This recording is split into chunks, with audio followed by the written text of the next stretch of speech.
ఇప్పటికీ 2-3 వారాలైతే దాటేసింది. ఇంకా యుద్ధం అయితే ఆగలేదు. పెట్రోల్ అండ్ ఆయిల్ మాత్రమే ఎఫెక్ట్ అవుతున్నాయని. కానీ మీ అందరికీ తెలియని ఎఫెక్ట్ ఇంకోటి ఉంది. డే టు డే లైఫ్ లో సైలెంట్ గా ఎఫెక్ట్ అవుతుంది.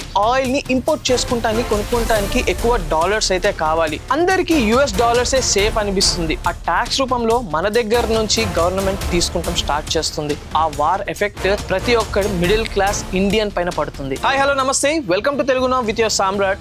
సో ఈ రోజు మనము ఒక ఇంట్రెస్టింగ్ టాపిక్ అయితే మాట్లాడుకుందాం. అది యుద్ధం గురించి. ఇప్పుడు మీ అందరికీ తెలిసిందే, యుఎస్, ఇజ్రాయెల్, ఇరాన్ మధ్యలో చాలా పెద్ద వార్ అయితే జరుగుతుంది. ఇప్పటికీ 2-3 వారాలు అయితే దాటేసింది. ఇంకా యుద్ధం అయితే ఆగలేదు.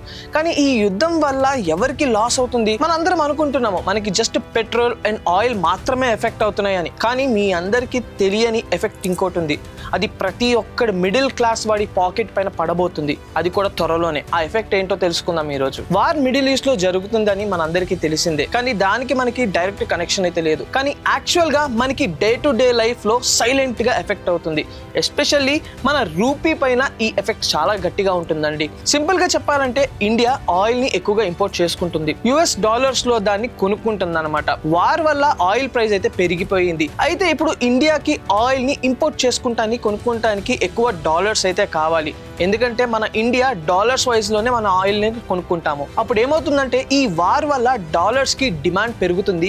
మన ఇండియా రూపీ ఆటోమేటిక్ గా వాల్యూ తగ్గిపోతూ వీక్ అవుతూ వస్తుంది. ఇంకొక పాయింట్ ఏంటంటే, వార్ సిచ్యువేషన్స్ లో ఫారెన్ ఇన్వెస్టర్స్ ఎవరైతే ఉన్నారో వాళ్ళు కొంచెం సేఫ్ ప్లేస్ లో ఇన్వెస్ట్ చేయడానికి అయితే ట్రై చేస్తూ ఉంటారు. వాళ్ళ మైండ్ లో ఇప్పుడు ఉండదు ఒకటే, వాళ్ళు డాలర్స్ ని సేఫెస్ట్ జోన్ లా అనుకుంటున్నారు. ఎందుకంటే మన రూపీ వాల్యూ ఆటోమేటిక్ గా తగ్గుతుంది కాబట్టి. సో డాలర్స్ లో ఇన్వెస్ట్ చేస్తారనమాట ఫారెన్ ఇన్వెస్టర్స్. దాని వలన మన కంట్రీలో డాలర్స్ షార్టేజ్ వస్తుంది. షార్టేజ్ సిచ్యువేషన్ క్రియేట్ అవుతుంది. సో రూపీ ఆటోమేటిక్ గా ఇంకా వీక్ అవ్వటం స్టార్ట్ అవుతుంది.